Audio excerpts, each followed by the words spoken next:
Conby found himself in a vast and dark desert. He had certainly had his share of strange happenings this evening, but the thought of walking through the land of Tutankhamun was definitely challenging his last bastion of disbelief.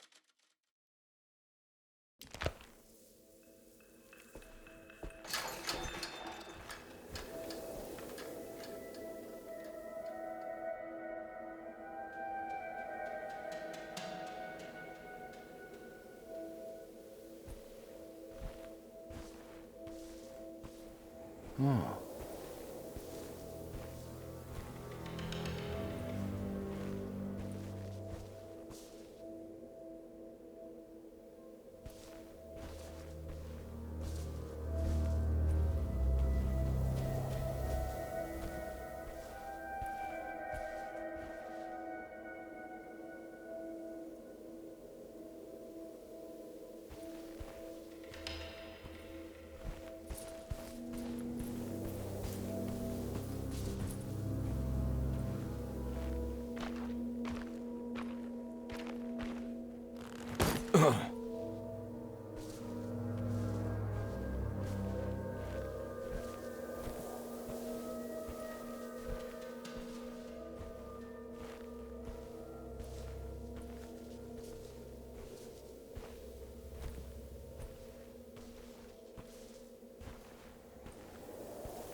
A sunken desert temple. I better get down there.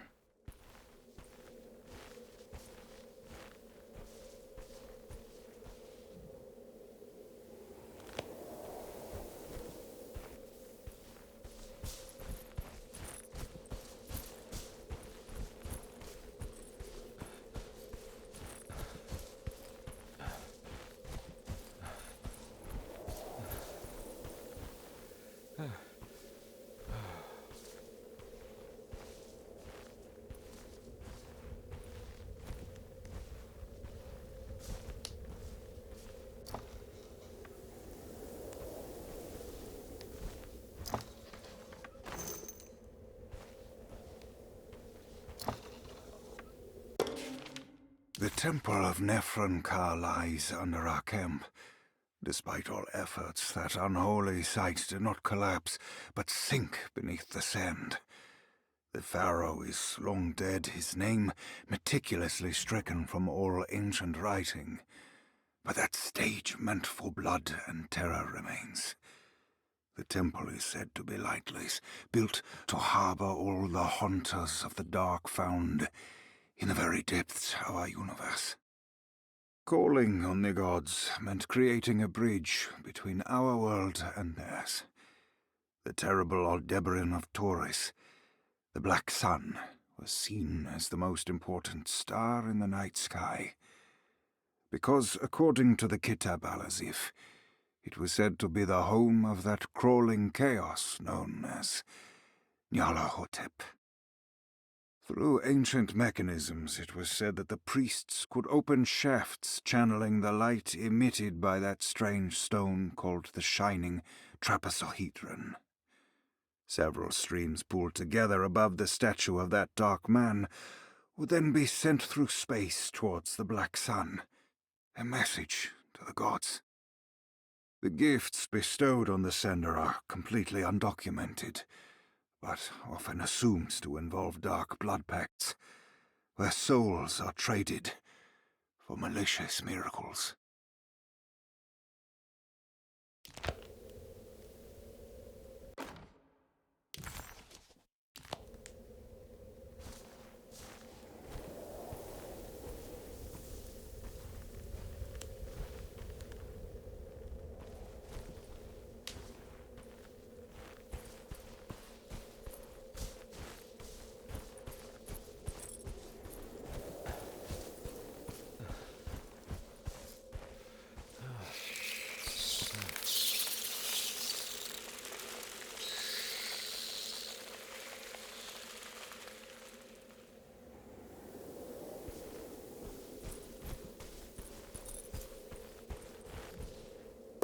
Here we go.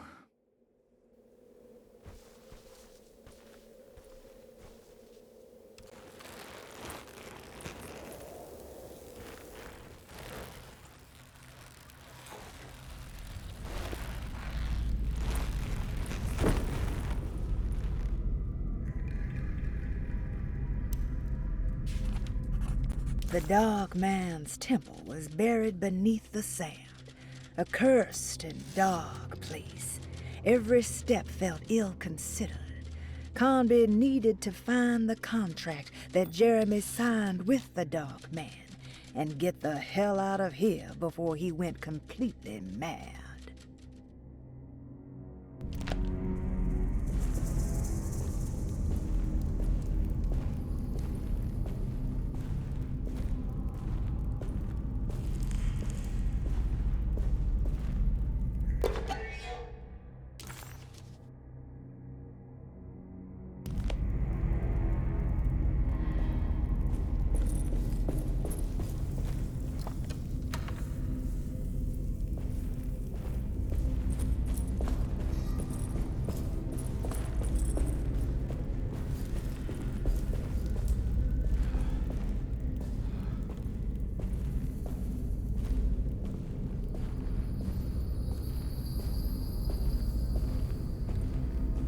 It's the star constellation from one of Jeremy's books. The Taurus. That one star's clearly bigger. Must be important.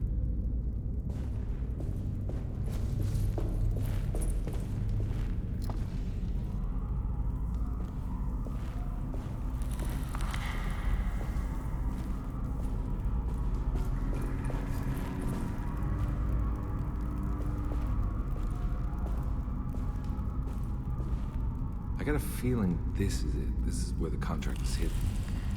But how do I get to it?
This one looks operational. Good work.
It worked.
ready to collapse.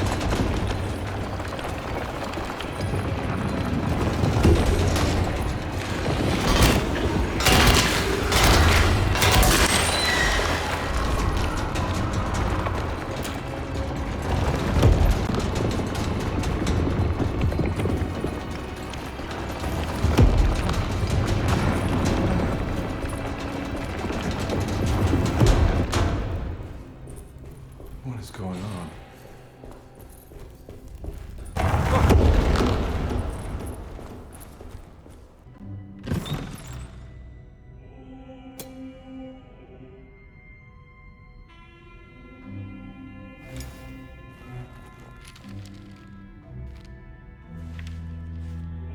Acknowledge psychological trauma, breakthrough barriers of self-deceit, temperamental behavior. These are the Dark Man's terms. The contract. Huh?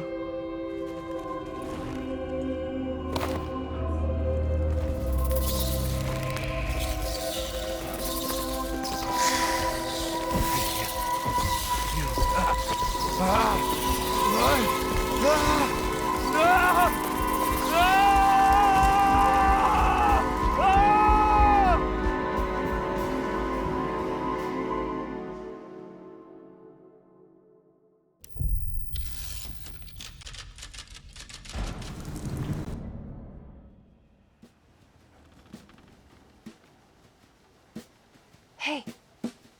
Hey, detective?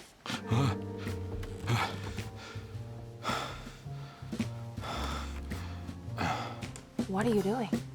Oh, I found something. Great. Was it alcohol? God, no, I just got the wind knocked out of me. I think I know how to break the contract with the Dark Man. What exactly does that mean? Everything going back to normal. All right. I found some more information on Dorsetto and the patients. There are some seriously strange things going on here. I'm pretty sure 2 of the patients are dead, and maybe even the clerk. Oh, yeah.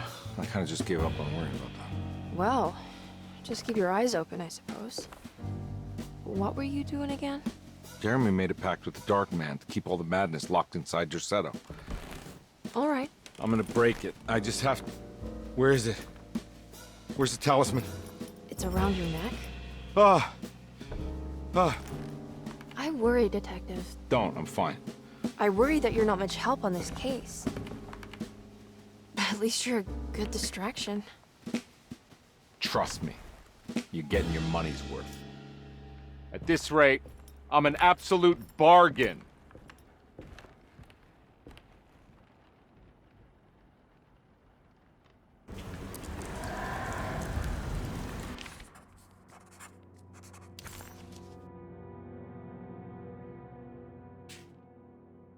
He must first acknowledge psychological trauma in order to proceed. The lying must stop, so we can break through the barriers of self-deceit. Finally, temper manic behavior. Medicine has failed me. Nothing can be done to dispel the hardwood curse. Only the sacrificial dagger may release the despair from Jacob's eye. Yet, doing so would be the doom of Dorsetto. Let this curse of mine be a weapon for once. I accept your demands. Oh, crawling chaos. Build your prison around this godforsaken hospital. When evil has been starved, I will stay buried forever. Comby never thought he'd be so happy to be back at Dorsetto. It felt like he had crawled through a long, dark tunnel of misery and regret. Now that he was back, Comby could look into the steps mentioned in the contract. But there was one thing that gnawed on him. What exactly did this have to do with Dr. Gray?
to be around here somewhere.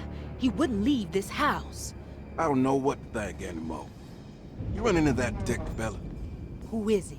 Can he be trusted? I think he one of the good guys. Well, you know, like us. Will he be all right with her coming? Praise the mother. You don't need to know about all that. Just help Jeremy. Just calm down. It ain't time yet. God, it hurts. As far as I can tell, Detective Comby seems to be solving problems, not causing them. Just be ready in case he starts anything.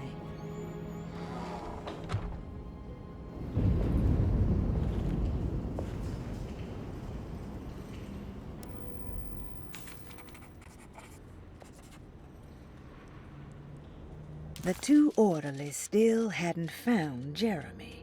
Conby figured this was good news. Emily had reminded him about some strange deaths at Deseto, and Conby wasn't sure who he could trust.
Christ, what the hell was that?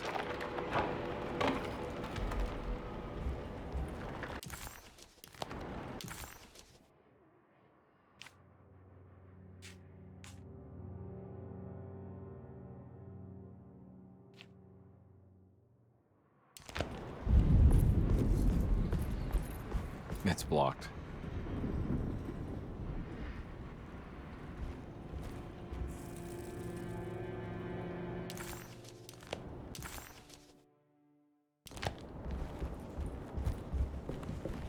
Emily will have to die. We can't let her ruin our plans. I don't want to run into the orderlies right now. Not sure I can trust them.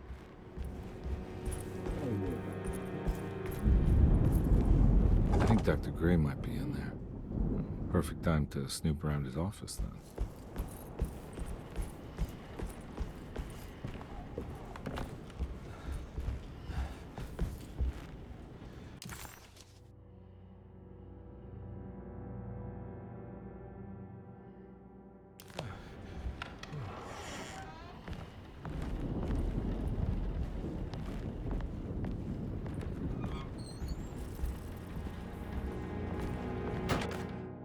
Lunacy and the Astarte Artist Colony, a monograph by Yael Klein.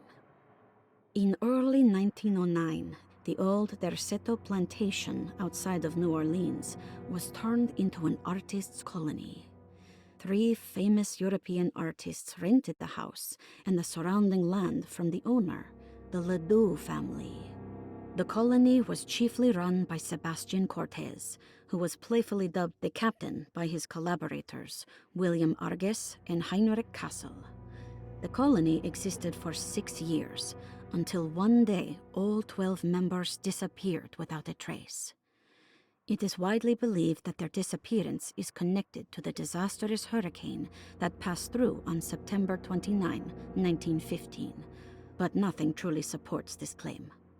What is known is their frequent participation in New Orleans nightlife, their love for hosting parties, and their elaborate contributions to the Mardi Gras parades as the Pirates of Pontchartrain. Accounts of their lifestyle can be found in almost every gossip column. It can effectively be summed up as carefree and bohemian. In late June 1909, the name Astarte first appeared in the newspapers. Cortez said the name came to him as he was painting. There is never any claim to knowing about the ancient Phoenician fertility goddess with the same name before this time. His fellow colonist Heinrich Kassel did know, because he later produced sculptures that show clear references to ancient idols of the goddess. It's impossible to know for sure how this name suddenly made an appearance, but it is interesting because of Derseto's history.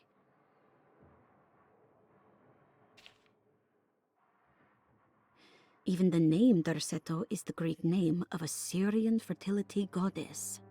In the case of naming the plantation, Derceto was certainly not an accident.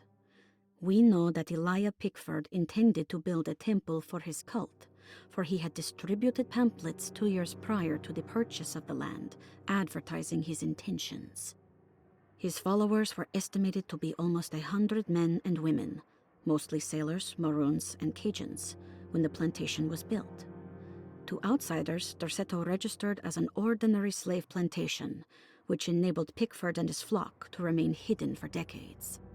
The official story is that the cult lasted until 1862, when the Union Army came and burned down the plantation and scattered all who lived there.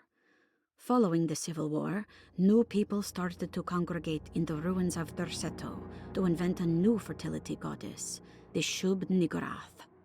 As much as Derceto is a particular name to have heard of, it's not entirely uncommon among the learned. Astarte is equally known and could have been subconsciously chosen by well-read artists. Shub-Niggurath is, on the other hand, very uncommon. Almost impossible that anyone in Louisiana would have heard that name.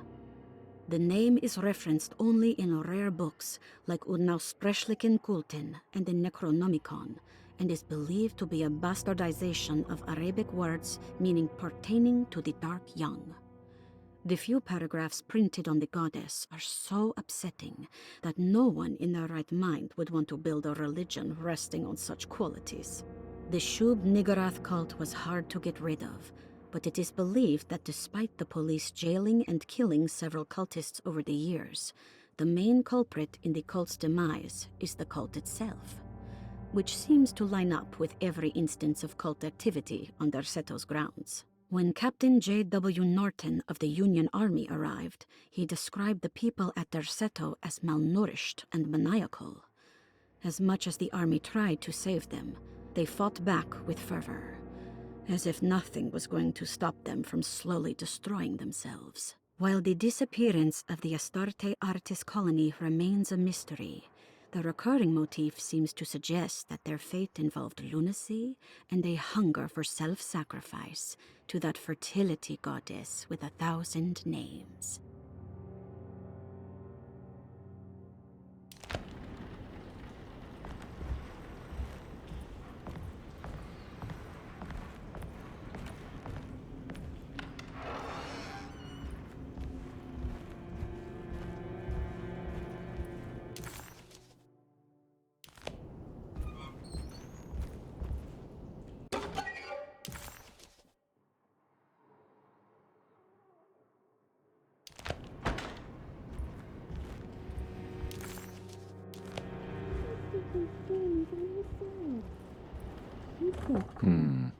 There is nothing that can stop us now.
need the key.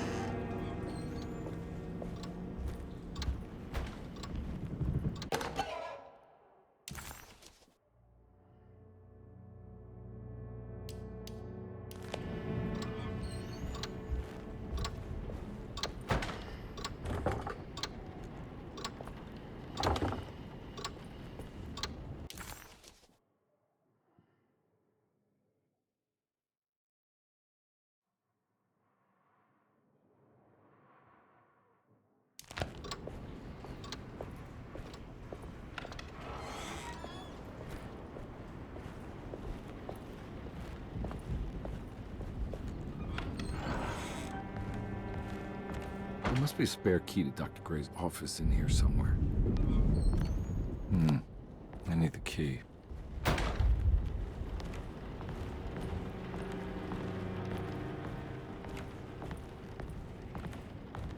I don't have the combination for this. Maybe Jeremy did.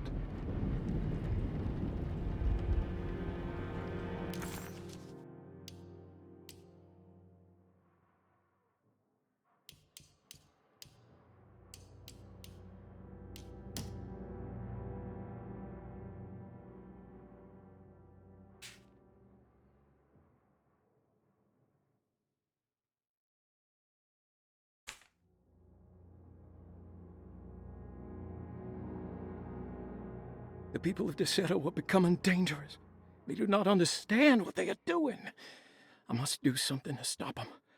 I tried talking to Dr. Gray, but he confuses my worries. He's caught up in treating me. How can he expect evil to be cured with medicine and conversation? The orderlies, the housekeeper, and the patients are all deranged. They will call upon evil to enter this world.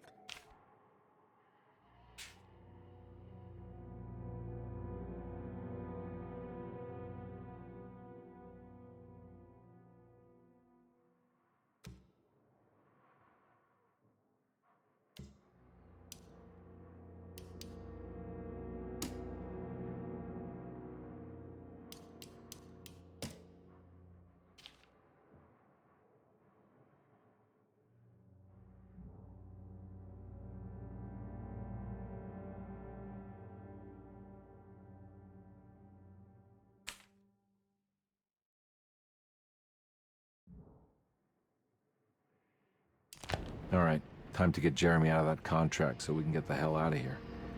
Something tells me I'm gonna have to put my talisman to use.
Detective Comby, I'm terribly sorry that my niece has pulled you into this mess. Please, with all my blessings, take her away from this cursed place. I have destroyed that Eater of Worlds and locked it away in the attic and retreated to a place of hiding. Tell Emily I'm safe. Tell her all the lies you can think of to make her listen. Take her back to New Orleans. Sincerely, Jeremy.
Brother, I need you to trust me. This is the most important moment in our family's history. I know you have doubts and that the terrible Mama Loa told you lies. I would never betray you. I promise. Lottie.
Detective Conby.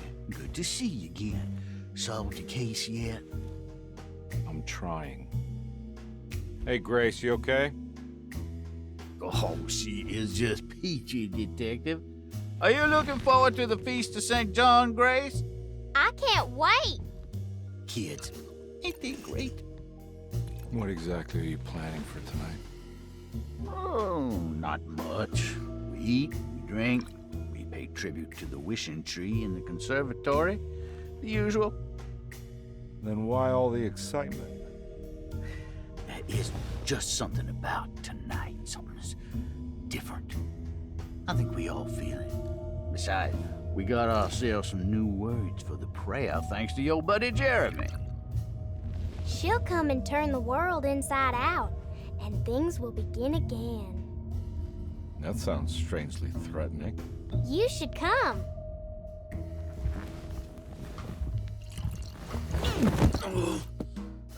God damn it, Grace. Stay put for once.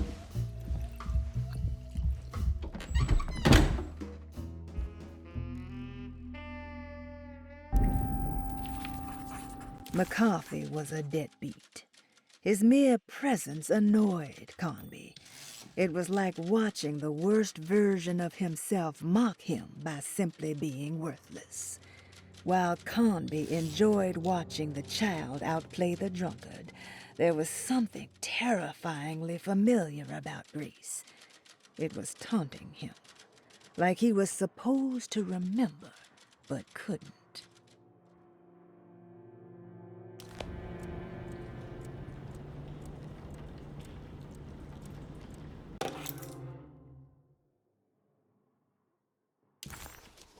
Better hold on to these. Wouldn't want them to get lost.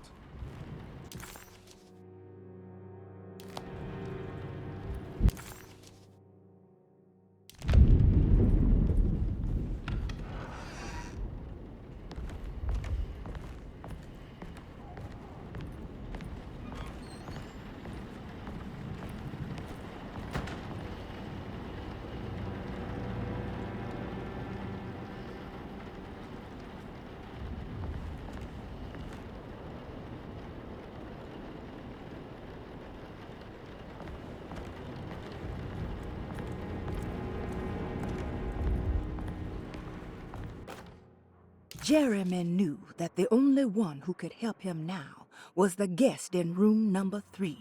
The room seemed to have been empty for so long. But that wasn't allowed to be true. The story needed to be different, to include something from the outside. He would bring the guest back to room 3 and show them what was in that safe. 913. But those were not the right numbers. That was the combination for the safe in the clerk's office.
What a terrible thing to recognize that your betterment was an illusion.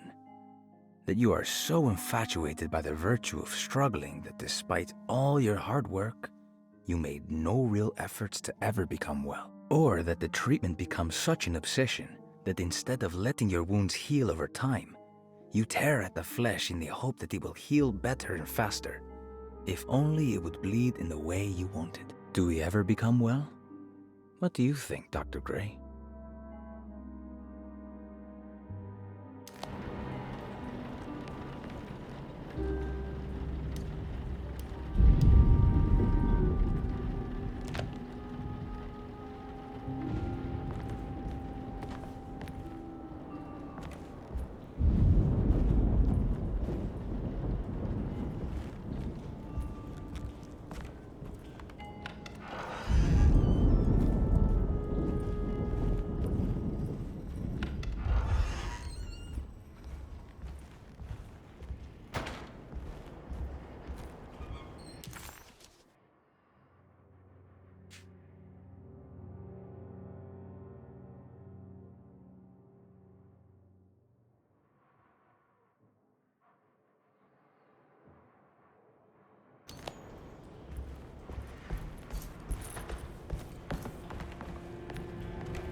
No.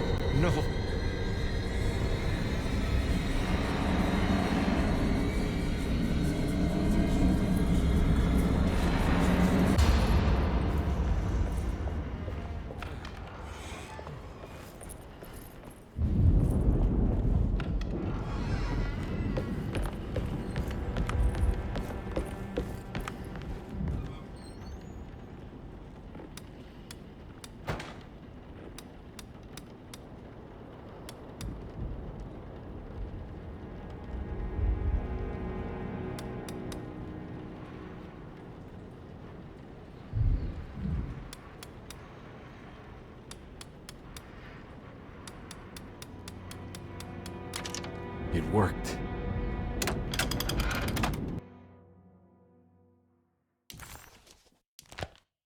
The last guest in the empty room suffered from severe maladaptation. I must write this down, because if I understand the condition sufficiently, it could make me deny this fact at a later date.